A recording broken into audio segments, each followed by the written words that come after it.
Hello ಎಲ್ರಿಗೂ welcome back to my channel Vani Pradeep Kumar. ಎಲ್ಲರೂ ಹೇಗಿದ್ದೀರಾ? ಎಲ್ಲರೂ ಸಂತೋಷವಾಗಿ ಆರೋಗ್ಯವಾಗಿದ್ದೀರಾ ಅಂತ ಅಂದ್ಕೊಳ್ತೀನಿ. ಇನ್ನು ಈ ವ್ಲಾಗ್ ಬಂದು ಬೆಳಗ್ಗೆಯಿಂದ ಶುರು ಮಾಡ್ಕೊಳ್ತಾ ಇರೋದು ಆಲ್ಮೋಸ್ಟ್ 18 ನಿಮಿಷದ ವ್ಲಾಗ್ ಆಗಿರುತ್ತೆ. ಸೊ ನಿಮ್ಮ ಸಮಯನೂ ವೇಸ್ಟ್ ಮಾಡದೆ ಈ 18 ನಿಮಿಷದಲ್ಲಿ ಯಾವುದಾದ್ರೂ ಒಂದು ಪ್ರೊಡಕ್ಟಿವ್ ಆಗಿರುವಂಥ ಕೆಲಸನ ಮಾಡಿಕೊಂಡು ನನ್ನ ವ್ಲಾಗ್ನ ನೋಡಿ. ಸೊ ನನಗೂ ಕೂಡ ಖುಷಿ ಆಗುತ್ತೆ, ನಿಮ್ಮ ಸಮಯನೂ ಕೂಡ ವೇಸ್ಟ್ ಆಗೋಲ್ಲ. ಇನ್ನು ಇವತ್ತಿನ ಬೆಳಗ್ಗೆ ಅಂತೂ ಸಿಕ್ಕಾಪಟ್ಟೆ ಹೆಕ್ಟಿಕ್ ಆಗಿತ್ತು ಗೊತ್ತಾ. ನನ್ನ ಹಸ್ಬೆಂಡ್ ಬೆಳಗ್ಗೆ 7 ಗಂಟೆ ಅನ್ನೋ ಅಷ್ಟರೊಳಗೆ ಆಲ್ರೆಡಿ ಹೊರಟು ಹೋದ್ರು ಫ್ಯಾಕ್ಟ್ರಿಗೆ.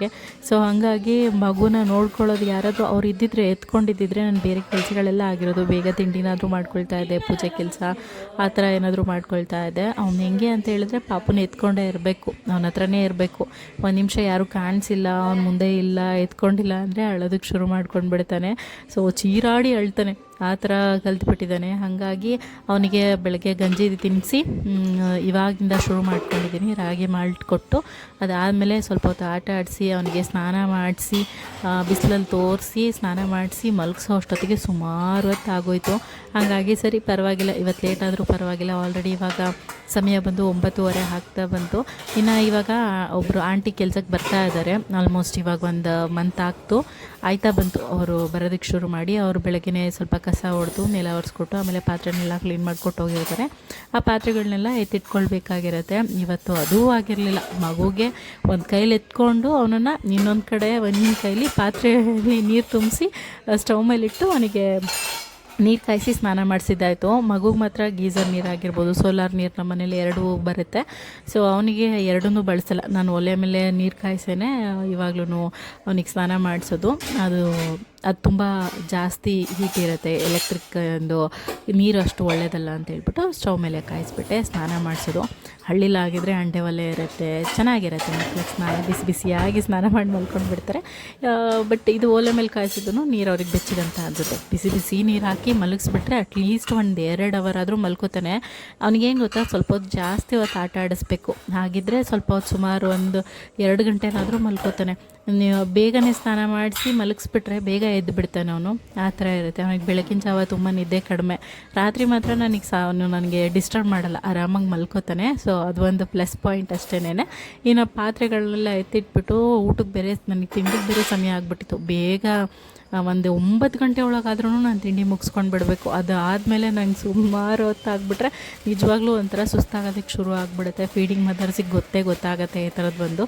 ಇನ್ನು ತರಕಾರಿ ಹಾಗೆ ಹಾಲು ಮತ್ತು ಮೊಸರು ಬೇಕಿತ್ತು ಅಂತ ಹೇಳ್ಬಿಟ್ಟು ತರಿಸಿದ್ದೆ. ತರಕಾರಿ ಎಲ್ಲನೂ ಇತ್ತು, ಬೀನ್ಸ್ ಒಂದು ಬೇಕಾಗಿತ್ತು ಅಷ್ಟೇನೆ. ಹಾಲು ಮೊಸರು ಜೊತೆ ಬೀನ್ಸ್ನ ತರಿಸಿದೆ. ಆಮೇಲೆ ರವೆ ಒಂದು ಎಕ್ಸ್ಟ್ರಾ ಆ್ಯಡ್ ಆಗಿಬಿಟ್ಟಿದೆ, ನಾನು ನೋಡೇ ಇಲ್ಲ. ಸರಿ ಪರವಾಗಿಲ್ಲ, ಇತ್ತು ಮನೇಲಿರವೆ, ಇದ್ರೂ ಪರವಾಗಿಲ್ಲ, ಯಾವಾಗಾದರೂ ಉಪ್ಪಿಟ್ಟು ಮಾಡೋದಕ್ಕೆ ಬರುತ್ತೆ ಅಂತ ಹೇಳ್ಬಿಟ್ಟು ಎತ್ತಿಟ್ಟೆ. ಆಮೇಲೆ ನಾನು ಸ್ವಲ್ಪ ಸಾಸಿವೆ ಜೀರಿಗೆನ ಜಾಸ್ತಿ ಹಾಕ್ತಾಯಿರ್ತೀನಿ. ತುಂಬ ಜನ ಕಾಮೆಂಟ್ ಮಾಡಿ ಹೇಳ್ತಾ ಇರ್ತೀರ, ನೀವು ಸಾಸಿವೆ ಮತ್ತು ಜೀರಿಗೆ ತುಂಬ ಬಳಸ್ತೀರಾ ಅಡುಗೆಗೆ ಅಂತ ಹೇಳ್ಬಿಟ್ಟು. ಅದೇನೋ ಫ್ಲೇವರ್ ಇಷ್ಟ ಆಗುತ್ತೆ. ಜೀರಿಗೆ ಆ್ಯಡ್ ಮಾಡೋದ್ರಿಂದ ಗ್ಯಾಸ್ಟ್ರಿಕ್ ಆಗೋಲ್ಲ. ಸಾಸಿವೆ ಕೂಡ ಒಳ್ಳೆ ಫ್ಲೇವರ್ ಕೊಡುತ್ತೆ, ತುಂಬ ಆರೋಗ್ಯಕ್ಕೆ ಕೂಡ ತುಂಬಾ ಒಳ್ಳೆಯದು. ಇನ್ನು ಬೆಳಗಿನ ತಿಂಡಿಗೆ ಏನಪ್ಪ ಮಾಡೋದು ಅಂತ ಹೇಳ್ಬಿಟ್ಟು ಯೋಚನೆ ಮಾಡ್ತಾ ಇದ್ದೆ. ಸರಿ ನನಗೆ ಮತ್ತು ಖುಷಿಗಷ್ಟೇ ಆಗ ಹೆಸ್ರು ಕಾಳು ಹಾಕ್ಬಿಟ್ಟು ಪಲಾವ್ ಮಾಡೋಣ ಅಂತ ಹೇಳ್ಬಿಟ್ಟು ಇದನ್ನು ಲಾಸ್ಟ್ ಒನ್ ಟೈಮು ಈ ರೆಸಿಪಿನ ಮಾಡಿದ್ದೆ. ನನಗೆ ಮತ್ತು ಖುಷಿಗೆ ತುಂಬಾ ಇಷ್ಟ ಆಗಿತ್ತು. ಸರಿ ಇವತ್ತು ಅದೇ ಮಾಡಿಬಿಡೋಣ. ಹೆಂಗಿದ್ರು ಹೆಸ್ರು ಕಾಳನ್ನೆಲ್ಲ ನೆನೆಸಿಟ್ಟಿದ್ದೀನಿ. ನಾನು ಹೆಂಗೆ ಮಾಡ್ತೀನಿ ಅಂದರೆ ಎಲ್ಲ ಕಾಳುಗಳು ಏನೇನು ಬೇಕಾಗತ್ತಲ್ವ ಅದನ್ನೆಲ್ಲ ಒಟ್ಟಿಗೆ ನೆನೆಸಿಟ್ಬಿಡ್ತೀನಿ. ಕಡಲೆಕಾಳು, ಕಾವಲ್ ಕಡಲೆ, ಆಮೇಲೆ ಹೆಸ್ರು ಕಾಳು, ರಾಜ್ಮಾ, ಬಟಾಣಿ ಕಾಳು, ಈ ಎಲ್ಲ ಕಾಳುಗಳನ್ನ ವಾರದಲ್ಲಿ ಒಂದ್ಸಲ ಈ ಥರ ನೆನೆಸಿಟ್ಬಿಟ್ರೆ ನಮಗೆ ಬೇಕು ಅಂದ ತಕ್ಷಣ ಬಳಸ್ಕೊಳ್ಬೋದು. ಕೆಲವೊಮ್ಮೆ ನೆನೆಸಿಟ್ಟಿಲ್ಲ ಅಂತ ಹೇಳ್ಬಿಟ್ಟು ಆ ಕಾಳಿಂದ ಅಡುಗೆನೇ ಮಾಡೋಕ್ಕೆ ಹೋಗಲ್ಲ ನಾವು, ಆ ಥರ ಮಾಡ್ತೀವಲ್ವ. ಹಾಗಾಗಿ ಒಂದ್ಸಲ ನೆನೆಸಿ ತೆಗೆದ್ಬಿಟ್ಟು ನೀರನ್ನೆಲ್ಲ ಚೆನ್ನಾಗಿ ಬಸಿದ್ಬಿಟ್ಟು ಇಟ್ಬಿಟ್ರೆ ಆಮೇಲೆ ಹೊಸ ಫಿಲ್ಟರ್ ನೀರು ಹಾಕಿ ಚೆನ್ನಾಗಿ ಸ್ಟೋರ್ ಮಾಡಿ ಇಟ್ಕೊಂಡ್ರೆ ಬೇಕಾದಾಗ ಕಾಳುಗಳನ್ನ ತಗೊಂಡು ಬಳಸ್ಕೊಳ್ಬೋದು. ಕಾಳುಗಳನ್ನ ಊಟ ಮಾಡೋದ್ರಿಂದ ಒಳ್ಳೆ ಪ್ರೋಟೀನ್ ಇರುತ್ತೆ ಕಾಳಲ್ಲಿ ಹೆಚ್ಚಾಗಿ. ಹಾಗಾಗಿ ಕಾಳುಗಳನ್ನ ತೊಗೊಳ್ಳೋದಂತೂ ತುಂಬಾ ಇಂಪಾರ್ಟೆಂಟ್. ನಾನು ಮದುವೆ ಆಗಿ ಹೊಸದ್ರಲ್ಲಿ ಈ ಥರ ಕಾಳುಗಳೆಲ್ಲ ಜಾಸ್ತಿ ಬಳಸ್ತಾ ಇರಲಿಲ್ಲ. ನಂಗೆ ಸೊಪ್ಪು ಮತ್ತು ತರಕಾರಿ ಇದ್ಬಿಟ್ರೆ ಸಾಕಾಗ್ತಿತ್ತು, ಅದನ್ನೇ ಜಾಸ್ತಿ ಮಾಡ್ತಾ ಇದ್ದಿದ್ದು. ನಾನು ಕಾಳುಗಳನ್ನ ನೆನ್ಗೆ ಹಾಕಬೇಕು ಅದೆಲ್ಲ ಮಾಡಬೇಕು ಅಂದರೆ ಅಷ್ಟೊಂದು ನನಗೆ ಅಷ್ಟು ಗೊತ್ತಾಗ್ತಾ ಇರಲಿಲ್ಲ ಆವಾಗ. ಸೊ ಹಂಗಾಗಿ ನಾನು ತರಕಾರಿ ಸೊಪ್ಪು ಜಾಸ್ತಿ ಬಳಸ್ತಾ ಇದ್ದೆ. ಇವಾಗ ಹಾಗಲ್ಲ, ಎಲ್ಲ ತರಕಾರಿ ಸೊಪ್ಪು ಕಾಳು ಎಲ್ಲ ಪ್ರತಿಯೊಂದೂ ಆ್ಯಡ್ ಮಾಡ್ತೀನಿ. ಡೈಲಿ ಆದರೂ ಇದ್ದೇ ಇರುತ್ತೆ, ಒಂದು ಸೊಪ್ಪಿರುತ್ತೆ ಅಥವಾ ಒಂದೆರಡು ತರಕಾರಿ ಇರುತ್ತೆ, ಒಂದು ಥರದ ಕಾಳಾದರೂ ಇರುತ್ತೆ. ಈ ಥರ ಆ್ಯಡ್ ಮಾಡಿಕೊಂಡು ಅಡುಗೆನ ಮಾಡ್ಕೊಳ್ತೀನಿ. ಇನ್ನೂ ಒಂದು ತುಂಬ ಇಂಪಾರ್ಟೆಂಟ್ ಏನು ಗೊತ್ತಾ, ಹೆಣ್ಮಕ್ಳು ತುಂಬ ಹೆಲ್ದಿಯಾಗಿ ಫ್ಯಾಮ್ಲಿನ ನೋಡ್ಕೊಳ್ಬೇಕು, ಹೆಲ್ದಿಯಾಗಿ ಅವರು ಕೂಡ ಇರಬೇಕು. ನಾವೇನು ಬಿಡು ನಡೆದೋಗುತ್ತೆ ಅಂತ ಹೇಳ್ಬಿಟ್ಟು ನೆಗ್ಲೆಕ್ಟ್ ಮಾಡೋದಿಲ್ಲ. ಸೊ ಅವರು ಕೂಡ ಹೆಲ್ತ್ ಬಗ್ಗೆ ಕಾನ್ಸಂಟ್ರೇಟ್ ಮಾಡಬೇಕು. ಇದು ನನ್ನ ಕಡೆಯಿಂದ ಒಂದು ಹೆಣ್ಮಕ್ಳು ಕಿವಿ ಮಾತು. ಸುಮಾರಷ್ಟು ಜನ ಆಲ್ಮೋಸ್ಟ್ ಹೆಣ್ಮಕ್ಳೇ ನೋಡ್ತಾ ಇರ್ತೀರ ವ್ಲಾಗು. ಸೊ ನಿಮ್ಮ ಬಗ್ಗೆ ನೀವು ನೆಗ್ಲೆಕ್ಟ್ ಮಾಡ್ಕೊಳ್ಬೇಡಿ, ನಿಮ್ಮ ಆರೋಗ್ಯದ ಕಡೆನೂ ಸ್ವಲ್ಪ ಗಮನ ಕೊಡಿ. ಸೊ ಏನು ಬಿಡು, ನಾವು ತಿಂದ್ರೇ ಅಲ್ಲ, ಮಕ್ಕಳು ಚೆನ್ನಾಗಿರಬೇಕು, ಹಸ್ಬೆಂಡ್ ಚೆನ್ನಾಗಿರಬೇಕು, ಸರಿ ಅವ್ರನ್ನ ಚೆನ್ನಾಗಿ ನೋಡ್ಕೊಳ್ಳೋದಕ್ಕೆ ನಾವು ಚೆನ್ನಾಗಿರಬೇಕು, ನಮ್ಮ ಮೆಂಟಲ್ ಹೆಲ್ತ್ ಕೂಡ ಚೆನ್ನಾಗಿರಬೇಕು. ಸೊ ಹಾಗಾಗಿ ಹೆಲ್ತಿ ಫುಡ್ ಈಸ್ ತುಂಬಾ ಇಂಪಾರ್ಟೆಂಟ್ ನಮ್ಮನ್ನು ನಾವು ಚೆನ್ನಾಗಿ ನೋಡ್ಕೊಳ್ಳೋದಕ್ಕೆ. ಇನ್ನು ಇವತ್ತಿನ ತಿಂಡಿ ರೆಸಿಪಿ ಬಂದು ಹೆಸರು ಕಾಳು ಪಲಾವ್. ಇದನ್ನು ಮಾಡ್ಕೊಳ್ಳೋದಕ್ಕೆ ಮೊದಲು ಒಂದು ಕುಕ್ಕರ್ಗೆ ಸ್ವಲ್ಪ ಎಣ್ಣೆನ ಸೇರಿಸ್ತಾ ಇದ್ದೀನಿ.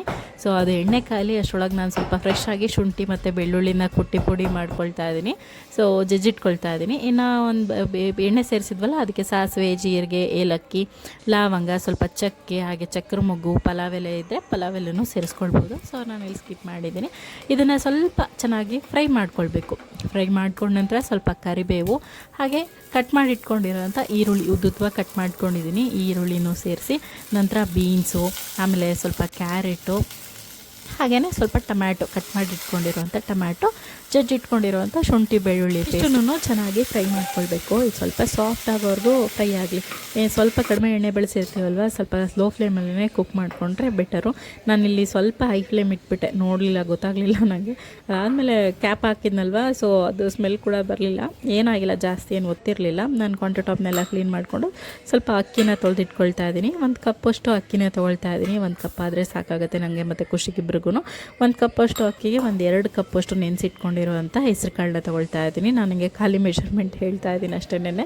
ಸೊ ಒಂದು 2 ಕಪ್ಪಷ್ಟು ಹೆಸರು ಕಾಳು, ಇನ್ನು ಅಕ್ಕಿ ತೊಳೆದಿಟ್ಕೊಂಡು ಹೆಸರು ಕಾಳನ್ನು ಸೇರಿಸಿ, ಇನ್ನು ಈ ಕಡೆ ತರಕಾರಿ ಕೂಡ ಚೆನ್ನಾಗಿ ಫ್ರೈ ಆಗೋದಕ್ಕೆ ಇಟ್ಟಿದ್ನಲ್ವ, ಈ ಕಡೆ ತರಕಾರಿ ಕೂಡ ಚೆನ್ನಾಗಿ ಫ್ರೈ ಆಗಿದೆ. ಇದಕ್ಕೆ ಇವಾಗ ಸ್ವಲ್ಪ ಅಚ್ಕಾರದ ಪುಡಿ, ಹಸಿರು ಮೆಣಸಿನ್ಕಾಯಿ ಸೇರಿಸಿಲ್ಲ, ಹಾಗಾಗಿ ಅಚ್ಕಾರದ ಪುಡಿ, ಸ್ವಲ್ಪ ಗರಂ ಮಸಾಲಾನ ಸೇರಿಸಿ ಚೆನ್ನಾಗಿ ಫ್ರೈ ಮಾಡಿಕೊಂಡು, ನಂತರ ಅಕ್ಕಿ ಮತ್ತು ಹೆಸರು ಕಾಳು ತೊಳೆದಿಟ್ಕೊಂಡಿದ್ವಲ್ಲ ಅದಿಷ್ಟನ್ನು ಸೇರಿಸ್ಬೇಕು.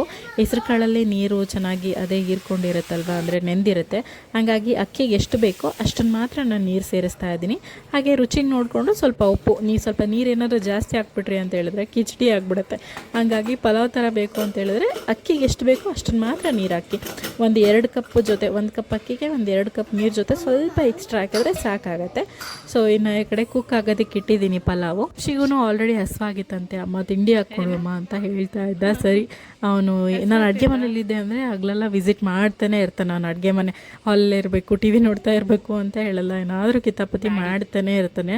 ಸೊ ಆ ಥರ ಇರುತ್ತೆ. ಇವಾಗ ಖುಷಿ ಅಂತೂ ಸಿಕ್ಕಾಪಟ್ಟೆ ಮಾತಾಡ್ತಾನೆ, ಎಲ್ಲ ಪ್ರತಿಯೊಂದು ಕಿತಾಪತಿ ಮಾಡ್ತಾನೆ, ಹಠ ಮಾಡ್ತಾನೆ. ಗುಟ್ಟಿ ಬಾಯಿಂದ ಸ್ವಲ್ಪ ಹಠವಾದಿ ಆಗಿಬಿಟ್ಟಿದ್ದಾನೆ, ಹಠ ಮಾಡ್ತಾನೆ. ಈಗೆಲ್ಲ ಅದು ಬೇಕು ಇದು ಬೇಕು ಅಂತ ಕೇಳೋದು ಜಾಸ್ತಿ. ಸೊ ಆ ಥರ ಇರುತ್ತೆ. ಸೊ ಅವನನ್ನು ಮೇಂಟೈನ್ ಮಾಡೋದೇ ಸ್ವಲ್ಪ ಕಷ್ಟ ಆಗಿಬಿಟ್ಟಿದೆ. ಮುಂಚೆ ಆಗಿದ್ದಿದ್ರೆ ಅವನೊಬ್ಬನೇ ಇದ್ದ, ಇವಾಗ ಮಗುನೂ ನೋಡಿಕೊಂಡು ಅವನೂ ನೋಡಿಕೊಂಡು ಕೆಲಸನೂ ಮಾಡಿಕೊಂಡು ಇಡೀ ದಿನ ಕೆಲಸ ಮಾಡಿದ್ರೂ ಕೆಲಸಗಳು ಇದ್ದೇ ಇರುತ್ತೆ ಗೊತ್ತಾ. ಎಷ್ಟು ಕೆಲಸ ಮಾಡಿ ಮನೇಲಿ ಒಂದು ಕಡೆಯಿಂದ ನಾನು ಒಂದು ರೂಮ್ ಕ್ಲೀನ್ ಮಾಡ್ಕೊಂಡು ಬಂದೆ ಅಂದರೆ ನಮ್ಮ ಖುಷಿ ಆಲ್ರೆಡಿ ಹೋಗಿ ಒಂದು ರೌಂಡ್ ಎಲ್ಲ ಹರಡ್ಬಿಟ್ಟು ಬಂದಿರ್ತಾನೆ. ನೋಡಿ, ಬೆಳಗ್ಗೆ ನಾನೆಲ್ಲ ಕ್ಲೀನ್ ಮಾಡಿ ಸೋಫಾ ಕವರೆಲ್ಲ ನೀಟಾಗಿ ಇಟ್ಟಿದ್ದೆ. ಆಟ ಆಡೋ ಬರದಲ್ಲಿ ಅದು ಹೆಂಗೆ ಆಡ್ತಾನೋ, ತುಳಿತಾನೆ, ಸೋಫಾನೆಲ್ಲ ಹತ್ಕೊಂಡು ಬೀನ್ ಬ್ಯಾಗ್ನೆಲ್ಲ ಒಂದು ಕಡೆಗೆ ಹಾಕಿರ್ತಾನೆ. ನಾನು ಪದೇ ಕ್ಲೀನ್ ಮಾಡ್ಕೊಳ್ತಾನೆ ಇರಬೇಕು. ಆಂಟಿ ಬೆಳಗ್ಗೆ ಕ್ಲೀನ್ ಮಾಡಿ ಹೋಗಿರ್ತಾರೆ. ನಾನು ಸೋಫಾ ಕವರ್ನೆಲ್ಲ ರಾತ್ರಿನೇ ಕೊಡ್ದು ಎಲ್ಲ ಕ್ಲೀನ್ ಮಾಡಿ ಇಟ್ಟಿರ್ತೀನಿ. ಇನ್ನು ಖುಷಿ ಎದ್ದ ಅಂತೇಳಿದ್ರೆ ಒಂದು ರೌಂಡ್ ಈ ಥರ ಆಗೋಗ್ಬಿಟ್ಟಿರುತ್ತೆ. ಆ ಕಡೆ ಸೋಫಾ ಕವರ್ನೆಲ್ಲ ಕ್ಲೀನ್ ಮಾಡಿಟ್ಕೊಂಡೆ. ಆಮೇಲೆ ಏನೇನಿತ್ತು ರಿಮೋಟು ಅಲ್ಲಿ ಇಲ್ಲಿ ಎಸಿತಾನೆ ಇರ್ತಾನೆ, ಅದು ಎಲ್ಲೆಲ್ಲಿ ಬಿದ್ದಿರುತ್ತೆ ಅಂತ ನನಗೂ ಕೂಡ ನೆನಪಾಗಲ್ಲ. ಒಂದೊಂದು ಸತಿ ನನ್ನ ಹಸ್ಬೆಂಡ್ ಸಂಜೆ ಬಂದಾಗ ರಿಮೋಟ್ ಕೇಳ್ತಾ ಇರ್ತಾರೆ. ಆ ರಿಮೋಟ್ ಅಂತೂ ದಿಕ್ಕಾಪಾಲಾಗಿರುತ್ತೆ ಗೊತ್ತಾ. ನನಗಂತೂ ಒಂದು ರೌಂಡು ಮನೆಯೆಲ್ಲ ಸುತ್ತಿಸ್ಬಿಡ್ತೀನಿ. ನನ್ನ ಹಸ್ಬೆಂಡಿಗೆ ರಿಮೋಟ್ ಬಂದ ತಕ್ಷಣ ರಿಮೋಟ್ ಬೇಕು ಅವರಿಗೆ. ಸ್ವಲ್ಪ ಹೊತ್ತಾದರೂ ಟಿ ವಿ ನೋಡಬೇಕು ಅವರು. ಎಷ್ಟೊತ್ತಾದರೂ ಪರವಾಗಿಲ್ಲ, 11 ಗಂಟೆಗೆ ಬಂದ್ರೂ ಅವರು ಸ್ವಲ್ಪ ಹೊತ್ತು ಒಂದು 10 ನಿಮಿಷನಾದರೂ ಟಿ ವಿ ನೋಡಿದ್ರೆ ಅವ್ರಿಗೆ ಸಮಾಧಾನ ಅಂತ ಅನಿಸುತ್ತೆ. ಆ ಟೈಮಲ್ಲಿ ರಿಮೋಟ್ ಸಿಕ್ಕಿಲ್ಲ ಅಂತ ಹೇಳಿದ್ರೆ ನನಗಂತೂ ಫಜೀತಿ ಆಗಿಬಿಡುತ್ತೆ. ಕೇಳಿದೆ ಖುಷಿ ಎಲ್ಲಿಟ್ಟಿರ್ತಾನೆ ಅಂತ ಅವ್ನಿಗೆ ಗೊತ್ತಿದ್ರೂ ನಮ್ಗೆ ಹೇಳಲ್ಲ, ಅಷ್ಟು ಕಾಡಿಸ್ತಾ ಇರ್ತಾನೆ. ಸರಿ, ಆ ಬೀನ್ ಬ್ಯಾಗ್ ಒಳಗಡೆನೋ ಎಲ್ಲಾದರೂ ಸಿಗಾಕೊಂಡಿರುತ್ತೆ, ಹುಡುಕ್ಬಿಟ್ಟು ಅದನ್ನು ಎತ್ಕೊಟ್ಟು ಕೊಟ್ಟು ಅದಾದಮೇಲೆ ಒಂದು ರೌಂಡ್ ಮತ್ತೆ ಮನೆಗೆ ಕೆದಕ್ಕೆ ಹಾಕಿರ್ತೀನಿ ಆ ಥರ ಇರುತ್ತೆ. ಇನ್ನು ಈ ಬಾಟಲ್ನ ಡಿಮಾರ್ಟಿಂದ ತೊಗೊಂಬಂದಿದ್ದೆ. ನನಗಂತೂ ಸಿಕ್ಕಾಪಟ್ಟೆ ಇಷ್ಟ ಆಯಿತು ಗೊತ್ತಾ. ಈ ಬಾಟಲಲ್ಲಿ ನೀರು ಕುಡಿಯೋದಕ್ಕೆ ಸ್ವಲ್ಪ ನೀರು ಜಾಸ್ತಿನೇ ಇಳಿಯುತ್ತೆ. ನೀವು ಯಾರಾದರೂ ಡಿಮಾರ್ಟ್ ಕಡೆ ಹೋದರೆ ಈ ಥರ ಒಂದು ಬಾಟಲ್ನ ತೊಗೊಂಡು ಬನ್ನಿ, ನಿಜವಾಗ್ಲೂ ಸ್ವಲ್ಪ ನೀರು ಜಾಸ್ತಿನೇ ಕುಡಿತೀರಾ. ಈ ಸಮ್ಮರ್ ಬಂತು ಅಲ್ವಾ, ಸಿಕ್ಕಾಪಟ್ಟೆ ಬಾಯಾರಿಕೆ ಕೂಡ ಆಗ್ತಾ ಇರುತ್ತೆ ಆಫೀಸ್ಗೆ ಹೋಗೋರು. ಸೊ ಮನೇಲೇ ಇರೋರು ಕೂಡ ಆರಾಮಾಗಿ ಬಳಸ್ಕೊಳ್ಬೋದು. ಇನ್ನು ನಮ್ಮ ಪಾಪದ ನೋಡಿ ಚೇರ್ ಯಾವ ಕಡೆ ಬಂದು ಬಿದ್ದಿದೆ. ನಮ್ಮ ಖುಷಿ ಎಳ್ಕೊಂಡು ಬಂದು ಈಗಿನೂ ಅಲ್ಲಿಟ್ಟು ಬಂದಿದ್ದೆ, ಅದನ್ನು ಎಳ್ಕೊಂಡು ಬಂದಿದ್ದಾನೆ. ಇನ್ನು ಖುಷಿಗೂ ಕೂಡ ಒಂದು ಸಿಪ್ಪರ್ ಬಾಟ್ಲೆಲ್ಲ ತೊಗೊಂಡು ಬಂದೆ. ಅವನಂತೂ ನೀರು ಕೇಳ್ತಾನೆ ಇರ್ತಾನೆ. ಅವ್ನಿಗೇನು ಅಂದ್ಕೊಂಡ್ಬಿಟ್ಟಿದೆ ಅಂದರೆ ಕತ್ತಿಗೆ ಯಾವುದಾದ್ರು ನೇತಾಗೋ ಥರ ಬರುತ್ತಲ್ಲ ಆ ಥರ ಬಾಟಲ್ ಸಿಕ್ಕಿದ್ರೆ ಎತ್ಕೊಂಡು ಬರೋಣ ಅಂತ ಹೇಳ್ಬಿಟ್ಟು. ಯಾಕೆ ಅಂದರೆ ನೀರು ನೀರು ನೀರು 2 ನಿಮಿಷ ಬಂದು ಕೂತ್ಕೊಂಡಿರಲ್ಲ ನಾನು, ಆಲ್ರೆಡಿ ಮತ್ತೆ ನೀರು ಕೇಳ್ತಾನೆ. ಅಮ್ಮ ನೀರು ಕೊಡು ಬಾ ಅಂತ ಹೇಳ್ಬಿಟ್ಟು. ಈ ಬಾಟಲ್ ತರೋದಕ್ಕೆ ಅಂತಲೇ ಅವತ್ತು ಡಿಮಾರ್ಟಿಗೆ ಹೋಗಿದ್ದು. ಒಂದು ಬಾಟಲ್ಗೆ ನಂದೊಂದು ಬಾಟಲು, ನನ್ನ ಹಸ್ಬೆಂಡಿಗೆ ಒಂದು ಬಾಟಲು, ಪಾಪಗೊಂದು ಬಾಟಲು, ಆಮೇಲೆ ಒಂದು 4,000 ಬಿಲ್ ಮಾಡಿದೆ ಗೊತ್ತಾ. ಅವತ್ತು ನನ್ನ ಹಸ್ಬೆಂಡ್ ಹೇಳ್ತಾಯಿದ್ರು, ಒಂದು ಬಾಟಲ್ ತೊಗೊಂಬರ್ತೀನಿ ಅಂತ ಹೇಳ್ಬಿಟ್ಟು ಕರ್ಕೊಂಡೋಗಿ 4,000 ಬಿಲ್ ಹಾಕ್ಸ್ತಿಲ್ಲಮ್ಮ ನೀನು ನನಗೆ ಅಂತ ಹೇಳ್ಬಿಟ್ಟು. ಇವಾಗಲೂ ಡಿಮಾರ್ಟಿಗೆ ಹೋದರೆ ಅಷ್ಟು ಖರ್ಚಾಗೇ ಆಗುತ್ತೆ. ಮನೆಗೆ ಬೇಕಾಗಿರುವಂಥ ಎಸೆನ್ಷಿಯಲ್ ಥಿಂಗ್ಸ್ನೇ ತೊಗೊಳ್ತೀವಿ ಅಂತ ಹೇಳಿದ್ರು ಅಷ್ಟು ಆಗಿಬಿಡುತ್ತೆ. ನಾನು ಈಗ ಒಂದು ಕುಕ್ಕರ್ನೂ ಕೂಡ ಅಲ್ಲೇ ತೊಗೊಂಡೆ, ಬಟರ್ಫ್ಲೈ ಕುಕ್ಕರು. ಆನ್ಲೈನಲ್ಲಿ 2,800 ರುಪೀಸ್ ಏನೋ ಇದೆ. ನಾನು ಇದನ್ನು ಡಿಮಾರ್ಟಲ್ಲಿ ತೊಗೊಂಡಿದ್ದು 1,200 ರುಪೀಸ್ ಅಷ್ಟೇನೆ. ಸ್ಟೀಲ್ ಬೇಸು, ಸ್ಟೇನ್ಲೆಸ್ ಸ್ಟೀಲು, ತುಂಬ ಚೆನ್ನಾಗಿದೆ ಕುಕ್ಕರು. ನನಗೆ ಈ ಥರ ನಾನು ಮತ್ತು ಖುಷಿ ಇದ್ದಾಗ ಅಥವಾ ಏನಾದರೂ ರೈಸಿಗೆ ಇಟ್ಕೋಬೇಕು ಅರ್ಜೆಂಟ್ ಇದ್ದಾಗ ಅಂತ ಹೇಳಿದ್ರೆ ಈ ಕುಕ್ಕರನ್ನೇ ಬಳಸ್ಕೊಂಡು ಮಾಡ್ಕೊಳ್ತೀನಿ. ಬೇಳೆ ಬೇಯಿಸ್ಕೊಳ್ಳೋದಿತ್ತು ಅಂತ ಹೇಳಿದ್ರೆ. ಇನ್ನು ನೋಡಿ ಪಲಾವ್ ಎಷ್ಟು ಚೆನ್ನಾಗಿ ರೆಡಿಯಾಗಿತ್ತು ಗೊತ್ತಾ. ಉದ್ರಾಗಿ ಬರೀ ರೈಸ್ ಹಾಕಿ ಮಾಡಿರ್ತೀವಲ್ವ, ಅಷ್ಟು ಚೆನ್ನಾಗಿ ಉದ್ರಾಗಿ ಚೆನ್ನಾಗಿ ಕುಕ್ ಆಗಿತ್ತು. ನಾನೊಂದು 3 ವಿಷಲ್ ಹಾಕ್ಸಿದ್ದೀನಿ. ಸೊ ಇಷ್ಟು ಚೆನ್ನಾಗಿ ಬಂದಿದ್ರೆ ಟೇಸ್ಟ್ ಕೂಡ ತುಂಬ ಚೆನ್ನಾಗಿ ಬಂದಿತ್ತು. ನಮ್ಮ ಖುಷಿ ಚೆನ್ನಾಗಿಲ್ಲ ಅಂದರೆ ಅದು ತಿನ್ನೋದೇ ಇಲ್ಲ. ಅವನಿಗೆ ರುಚಿಯಾಗಿರಬೇಕು, ಚೆನ್ನಾಗಿದ್ದರೆ ಮಾತ್ರನೇ ಅವನು ಇಷ್ಟಪಟ್ಟು ತಿನ್ನೋದು. ಇನ್ನೊಂದು ಸ್ವಲ್ಪ ಹಾಕ್ಸ್ಕೊಂಡು, ಇಲ್ಲ ಅಂತ ಹೇಳಿದರೆ ಅವನು ಉಪವಾಸ ಇರ್ತಾನೆ, ತಿನ್ನಲ್ಲ. ಆ ಥರ ಅವನು. ಏನು ಗೊತ್ತಾ, ನಾನು ಏನು ಅಡುಗೆ ಮಾಡ್ತೀನಲ್ವ ಮನೇಲಿ ಅದನ್ನೆಲ್ಲ ಚೆನ್ನಾಗಿ ಊಟ ಮಾಡ್ತಾನೆ. ಸೊಪ್ಪು ಕಾಳು ತರಕಾರಿ ಅದನ್ನೆಲ್ಲ ಆರಿಸಿಡೋದು ಎತ್ತಿಡೋದು ಎಲ್ಲ ಏನು ಮಾಡಲ್ಲ. ಅವನಿಗೆ ತರಕಾರಿ ಅಂದರೆ ತುಂಬ ಇಷ್ಟ. ಸಾಂಬಾರಲ್ಲಿ ಜಾಸ್ತಿ ಸಾಂಬಾರು ಅಂದರೆ ತರಕಾರಿ ಏನಾದರೂ ಮಾಡಿದೆ ಅಂದರೆ ತರಕಾರಿನೇ ಹಾಕ್ಸ್ಕೊಂಡು ಊಟ ಮಾಡ್ತಾನೆ ರೈಸ್ಗಿಂತ. ಅವನಿಗೆ ಅಷ್ಟು ಇಷ್ಟ ಆಗುತ್ತೆ. ಇನ್ನು ನೋಡಿ ನಾನು ವಿಡಿಯೋ ಮಾಡ್ತಿದ್ದೀನಿ ಅಂತ ಹೇಳ್ಬಿಟ್ಟು, ಅಮ್ಮ ವಿಡಿಯೋ ಮಾಡಬೇಡ ನೀನು ನಂದು ಅಂತ ಹೇಳ್ತಾ ಇದ್ದ. ಅದು ಅವ್ರ ಪಪ್ಪನ ನೋಡಿ ಕಲ್ತಿರೋದು. ನಾನೇನಾದರೂ ಅವ್ರ ಪಪ್ಪನ ವಿಡಿಯೋ ಮಾಡಬೇಕಾದ್ರೆ ಅವ್ರ ಪಪ್ಪ ಅಂತಾರೆ, ನಂದು ಮಾತ್ರ ಮಾಡಬೇಡಮ್ಮ ನೀನು ಮಾಡ್ಕೊಂಬಿಡು ಅಂತ ಹೇಳ್ತಾ ಇರ್ತಾರಲ್ಲ, ಅದು ಅಭ್ಯಾಸ ಮಾಡ್ಕೊಂಡ್ಬಿಟ್ಟಿದ್ದೇನೆ. 1-2 ಸತಿ ನೋಡ್ಕೊಂಡಿರೋದ್ರಿಂದ ನಾನು ವಿಡಿಯೋ ಅವ್ನು ಮಾಡ್ಕೊತಿದ್ದೀನಿ ಅಂತ ಅಂದಾಗ, ಅಮ್ಮ ಮಾಡಬೇಡಮ್ಮ ಪ್ಲೀಸ್ ಅಂತ ಹೇಳ್ಬಿಟ್ಟು ಹಿಂಗೆ ಮುಖ ಮಾಡ್ಕೊಳ್ತಾ ಇರೋದು. ಇನ್ನು ಮೂವಿ ಹಾಕಿದ್ರು, ಅದೇನೋ ದೇವದ ಮೂವಿ ಥರ, ಅದು ನೋಡಿಕೊಂಡು ತಿಂಡಿ ತಿಂತಾ ಇದ್ದ. ನಾನು ಒಂದು ಸ್ವಲ್ಪ ಹೊತ್ತು ಕೂತ್ಕೊಂಡು ತಿಂಡಿ ಮುಗಿಸ್ಕೊಂಡು ಮೂವಿ ಕೂತ್ಕೊಂಡಿದ್ದೆ. ಅಷ್ಟರೊಳಗೆ ನಮ್ಮ ಬಾಸಿನ ಸೌಂಡ್ ಬಂತು, ಆಲ್ರೆಡಿ ಕುಯ್ ಅಂತ ಹೇಳ್ಬಿಟ್ಟು. ಆಮೇಲೆ ಅವನು ಎದ್ದ ಮೇಲೆ ಅವನನ್ನು ರೆಡಿ ಮಾಡಿಸಿ, ನಮ್ಮ ಖುಷಿಗೆ ಅಡುಗೆ ಎಲ್ಲ ಹಾಕ್ಬಿಟ್ಟಿದ್ದಾನೆ ಅಂತಲೇ ಗೊತ್ತಿಲ್ಲ. ಒಂದು ಎಷ್ಟು ಗೊತ್ತಾ, 3-4 ಅಡುಗೆ ತೊಗೊಂಡು ಬಂದಿದ್ದು ಅದು ಎಲ್ಲಾಗ್ತಾನೆ ಅಂತಲೇ ಸಿಗಲ್ಲ. ಒಂದೊಂದು ಕಡೆಗೆ ಬಿಸಾಕ್ಬಿಡ್ತಾನೆ, ಗೊತ್ತೇ ಆಗಲ್ಲ. ಸೊ ಆ ಥರ ಇರುತ್ತೆ. ಅವನಿಗೆ ಕಾಡಿಗೆನೇ ಇಟ್ಟಿಲ್ಲ, ಸುಮಾರು 1-2 ವಾರ ಆಗ್ತಾ ಬಂತೇನೋ, ಕಾಡಿಗೆನೇ ಹಚ್ಚಿಲ್ಲ ಅವನಿಗೆ. ಸರಿ ಪರವಾಗಿಲ್ಲ ಅಂತ ಹೇಳ್ಬಿಟ್ಟು ಅವನು ಎದ್ಮೇಲೆ ಅವನನ್ನು ರೆಡಿ ಮಾಡಿಸ್ದೆ. ನೋಡಿ ನನ್ನ ಬೆಡ್ ಮೇಲೆ ಎಷ್ಟು ಬಟ್ಟೆಗಳೆಲ್ಲ ಬಿದ್ದೋಗ್ಬಿಟ್ಟಿದೆ ಅಂತ ಹೇಳ್ಬಿಟ್ಟು, ಟವಲಲ್ಲೇ ಬಿದ್ದೋಗಿದೆ, ಬೆಡ್ಶೀಟಲ್ಲೇ ಬಿದ್ದೋಗಿದೆ.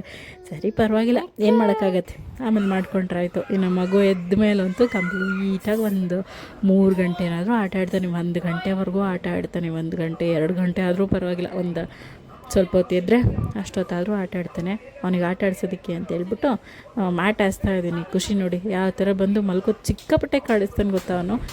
ನಿಜವಾಗ್ಲೂ ಮಕ್ಕಳನ್ನ ನೋಡ್ಕೊಳ್ಳೋದಕ್ಕೆ ಸಿಕ್ಕಾಪಟ್ಟೆ ಪೇಷನ್ಸ್ ಬೇಕು. ನಾನಿವಾಗ ಸುಮಾರಷ್ಟು ಕಲ್ತ್ಬಿಟ್ಟಿದ್ದೀನಿ ಅಂತ ಅನ್ನಿಸ್ತಾ ಇದೆ ಪೇಷನ್ಸ್ನ. ಸೊ ಅವನು ಸ್ವಲ್ಪ ಹೊತ್ತು ಬೀನ್ ಬ್ಯಾಗ್ ಮೇಲೆ ಹಾಕಿದ್ದೆ, ಮ್ಯಾಟ್ ಹಾಸೋವರೆಗೂ. ಅಷ್ಟರೊಳಗೆ ಆಲ್ರೆಡಿ ಬೀನ್ ಬ್ಯಾಗ್ ಮೇಲೆ ಹಾಕಿದ್ದಾರೆ ಅಂತ ಹೇಳ್ಬಿಟ್ಟು ಕೋಪ ಶುರು ಆಗಿಬಿಟ್ಟಿದೆ. ಚಿಕ್ಕವನಿರುವಾಗ ಬೀನ್ ಬ್ಯಾಗ್ ಮೇಲೆ ಹಾಕಿದ್ರೆ ಸಿಕ್ಕಾಪಟ್ಟೆ ಇಷ್ಟ ಆಗೋದು ಅವನಿಗೆ. ಆಟ ಆಡ್ಕೊಂಡು ಕೂತ್ಕೊಂಡ್ಬಿಡೋನು. ಈಗೆಲ್ಲ ಗೊತ್ತಾಗತ್ತಲ್ವ, ಇರೋದೇ ಇಲ್ಲ ಬೀನ್ ಬ್ಯಾಗ್ ಮೇಲೂ. ಒಂದು ಕಡೆ ಇದ್ದಿದ್ದ ಕಡೆ ಇರಲ್ಲ. ಅವ್ನು ನಡೆದಾಡಬೇಕು, ಓಡೋಗ್ಬಿಡ್ಬೇಕು ಅವನಿವಾಗ. ಆ ಥರ ಅವ್ನ ಫೀಲಿಂಗ್ಸ್ ಇರುತ್ತೆ, ಎದ್ದು ಓಡೋಗ್ಬಿಡ್ಬೇಕು ಅನ್ನೋ ಥರ, ಆ ಥರ ಮಾಡ್ತಾ ಇರ್ತಾನೆ. ಸರಿ, ನಾನೆನ್ನೆ ಎಲ್ಲಿ ಬೇಕಂದ್ರಲ್ಲಿ ಬಿಸಾಕ್ಬಿಟ್ಟಿದ್ದ ಅವ್ನ ಟಾಯ್ಸು ಖುಷಿ ಇದು. ಅದಕ್ಕೆ ನಾನು ಹೇಳಿದೆ, ಖುಷಿ ನೋಡಪ್ಪ, ನಾನು ಎಲ್ಲಿ ಬೇಕಂದ್ರಲ್ಲಿ ಬಿಸಾಕ್ಬಿಟ್ರೆ ಖಂಡಿತ ನಾನು ನಾಳೆ ಕಸಕ್ಕೆ ಹಾಕ್ತೀನಿ ಅಂತ ಹೇಳಿದ್ದಕ್ಕೆ ಒಂದು ಬಾಕ್ಸ್ ತೊಗೊಂಡು ನಾನು ನಿನ್ನೆ ಕಾಟನ್ ಬಾಕ್ಸ್ನೆಲ್ಲ ಬಿಸಾಕ್ತಾ ಇದ್ದೆ. ಅಂದರೆ ಒಳಗಡೆ ಈ ಕಡೆ ಇನ್ನೊಂದು ರೂಮಲ್ಲಿ ಒಂಥರ ಸ್ಟೋರ್ ರೂಮ್ ಮಾಡಿಬಿಟ್ಟಿದೆ. ಅದನ್ನು ಈ ಥರ ಬಾಕ್ಸ್ಗಳನ್ನೆಲ್ಲ ನೆಸ್ಟೇಷಿಯಿಂದ ಪ್ರಾಡಕ್ಟ್ಸ್ ಬಂದಿತ್ತಲ್ವ, ಆ ಬಾಕ್ಸ್ಗಳನ್ನೆಲ್ಲ ಹಂಗೆ ಎತ್ತಿಟ್ಬಿಟ್ಟಿದೆ. ಬಿಸಾಕಾದರೂ ಬಿಸಾಕಬೇಕಿತ್ತು ನಾನು ಒಂದೊಂದನ್ನೇ. ಬಿಡು ಬಾಕ್ಸ್ ಏನಕ್ಕಾದರೂ ಫಿಲ್ ಮಾಡಿ ಮೇಲ್ಗಡೆ ಸ್ಟೋರ್ ಮಾಡಿ ಇಡೋದಕ್ಕೆ ಬರುತ್ತೆ ಅಂತ ಹೇಳ್ಬಿಟ್ಟು ನಾನು ಹಾಗೆ ಇಟ್ಕೊಂಡ್ಬಿಟ್ಟೆ. ಸರಿ ಆ ರೂಮ್ ತುಂಬ ಅದೇ ತುಂಬ ಹೋಗ್ಬಿಟ್ಟಿತ್ತು, ರೂಮ್ ಮಾತ್ರ ಚಿಕ್ಕದಾಗಿ ಕಾಣಿಸ್ತಾ ಇತ್ತು. ಹಂಗಾಗಿ ನಿನ್ನೆ ಸಂಜೆ ಏನು ಮಾಡಿದೆ, ಎಲ್ಲನೂ ಬಾಕ್ಸ್ನೆಲ್ಲ ಒಂದ್ರೊಳಗೆ ಒಂದು ಸೇರಿಸಿ ಎಲ್ಲ ಚಿಕ್ಕದಾಗಿ ಮಾಡಿ ಹೊರಗಡೆ ಇಟ್ಟಿದ್ದೆ. ನನ್ನ ಹಸ್ಬೆಂಡ್ ರಾತ್ರಿ ಬರ್ತಿದ್ದಂಗೆ ಹೇಳ್ತಾಯಿದ್ರು, ಮನೇನ ಏನಿದು ಕಸದ ತೊಟ್ಟಿ ಮಾಡಿಬಿಟ್ಟಿದೆಯಲ್ವೇ ಮನೆಯೆಲ್ಲ ಅಂತ ಹೇಳ್ಬಿಟ್ಟು. ಏಕೆಂದರೆ ಹೊರಗಡೆ ಅಷ್ಟು ತುಂಬಿಟ್ಟಿದೆ ಆ ರೂಮಲ್ಲಿ. ಬರೀ ಕಾರ್ಡ್ಬೋರ್ಡ್ ಶೀಟ್ ಅಂದರೆ ಕಾಟನ್ ಬಾಕ್ಸ್ಗಳೇ ಇದ್ವು, ಅಷ್ಟಿತ್ತು ಕಾಟನ್ ಬಾಕ್ಸು. ಆಮೇಲೆ ಬೇಡವಾಗದಿರೋ ಅಂಥ ಬಟ್ಟೆಗಳು, ಅಂದರೆ ಪಾಪುಗೆ ಜೋಲಿ ಕಟ್ಟಿದ್ನಲ್ವ, ಅದೆಲ್ಲ ಸೀರೆಗಳು ಖುಷಿ ಕೂತ್ಕೊಂಡು ಕಟ್ ಮಾಡಿಬಿಟ್ಟಿದ್ದ. 4 ಸೀರೆ ಏನೋ ಕಟ್ಟಾಗೋಗ್ಬಿಟ್ಟಿದೆ ನಮ್ಮಮ್ಮಂದು ಎಲ್ಲನೂ. ನಂದು ನಾರ್ಮಲ್ ಸೀರೆ ಯಾವುದೂ ಇಲ್ಲ, ನಮ್ಮ ಮತ್ತು ನಂದು ಇಬ್ಬರದು ಒಂದೇ ಥರನೇ ಸೀರೆ ಇರುತ್ತೆ. ಆಮೇಲೆ ಅಮ್ಮ ಏನಾದರೂ ಈ ಥರ ಮನೇಲಿ ಸೀರೆನೇ ಹಾಕ್ಕೊಳ್ತಾರಲ್ವ, ಹಾಗಾಗಿ ಅಮ್ಮನ ಸೀರೆಗಳೇ ಜಾಸ್ತಿ ಇರುತ್ತೆ. ಹಾಗಾಗಿ ಅವನ್ನೇ ಕಟ್ಟಿದೆ. ಎಲ್ಲ ತೂತು ಮಾಡಿ ಚಿಕ್ಕದೊಂದು ಹೋಲ್ ಮಾಡಿಬಿಡೋದು, ಅದರಲ್ಲಿ ಕೂತ್ಕೊಂಡ್ಬಿಟ್ರೆ ಇಷ್ಟು ಅಗಲ ಹರಿದೋಗ್ಬಿಡೋದು. ಆ ಥರ ಆಗೋಗ್ಬಿಟ್ಟಿತ್ತು 4 ಸೀರೆ. ಆಮೇಲೆ ಸುಮಾರಷ್ಟು ನನ್ನ ಹಸ್ಬೆಂಡಿಂದು ಶರ್ಟ್ಗಳು ಆಗದೆ ಇರೋದು, ಹಾಗೆಯೇ ಒಂದಿಷ್ಟು ಹೇಳಿದ್ನಲ್ವ ಕಾಟನ್ ಬಾಕ್ಸು, ಅದನ್ನೆಲ್ಲ ತೆಗೆದು ಹೊರಗಡೆ ಹಾಕಿದ್ದೆ. ಬೆಳಗ್ಗೆ ಇನ್ನೇನು ಕಸದ ಗಾಡಿ ಬಂತು, ಇನ್ನು ಸ್ನಾನಕ್ಕೆ ಹೋಗಿದ್ವಲ್ವ. ಬೆಳಗ್ಗೆ ನಾನು ಮತ್ತು ಖುಷಿ ಇಬ್ಬರು ಸ್ನಾನಕ್ಕೆ ಹೋಗಿದ್ವಿ. ಪಾಪನ ಮಲಗಿಸ್ಬಿಟ್ಟು ಆ ಟೈಮಲ್ಲಿ ಬಂದುಬಿಟ್ಟಿದೆ ಕಸದ ಗಾಡಿ. ಅಮ್ಮ ಖುಷಿ ಹೇಳ್ತಾ ಇದ್ದ, ಅಮ್ಮ ಕಸದ ಗಾಡಿ ಬಂದಿದೆ ಅಮ್ಮ ಅಂತ ಹೇಳ್ಬಿಟ್ಟು.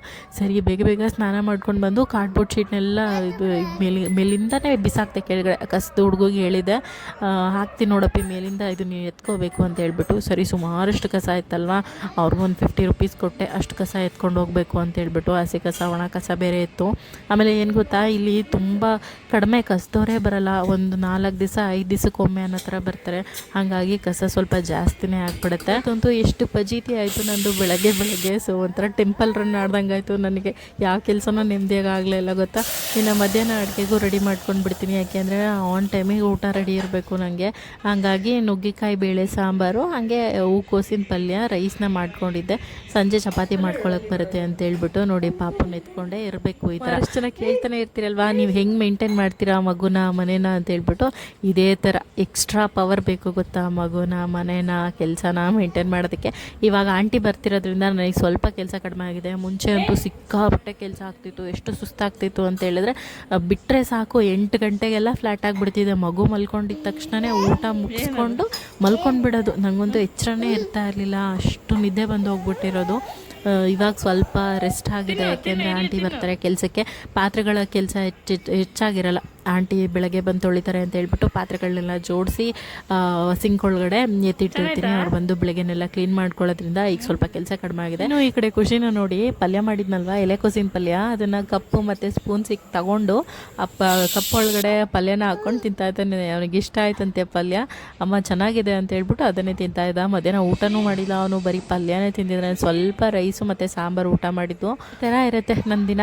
ಇನ್ನು ಈ ವ್ಲಾಗ್ನ ನಾನು ಇಲ್ಲಿಗೆ ಎಂಡ್ ಮಾಡ್ತಾ ಇದ್ದೀನಿ. ಐ ಹೋಪ್ ಈ ವ್ಲಾಗ್ ನಿಮಗೆ ತುಂಬಾ ಇಷ್ಟ ಆಗಿದೆ ಅಂತ ಅಂದ್ಕೊಳ್ತೀನಿ. ಇನ್ನು ಮುಂದೆ ಖಂಡಿತ ಒಂದೊಂದು ವ್ಲಾಗ್ ಜೊತೆ ಬರ್ತಾನೆ ಇರ್ತೀನಿ. ಇನ್ನು ಯಾರೆಲ್ಲ ಸಬ್ಸ್ಕ್ರೈಬ್ ಮಾಡ್ಕೊಂಡಿಲ್ಲ ಇವಾಗಲೇ ಸಬ್ಸ್ಕ್ರೈಬ್ ಮಾಡಿಕೊಂಡು ನೋಡಿ, ಸೊ ದಟ್ ನೀವು ಕೂಡ ಬೇಗ ನನ್ನ ವ್ಲಾಗ್ಸ್ನ ನೋಡ್ಬೋದು ಅಂತ ಹೇಳ್ಬಿಟ್ಟು.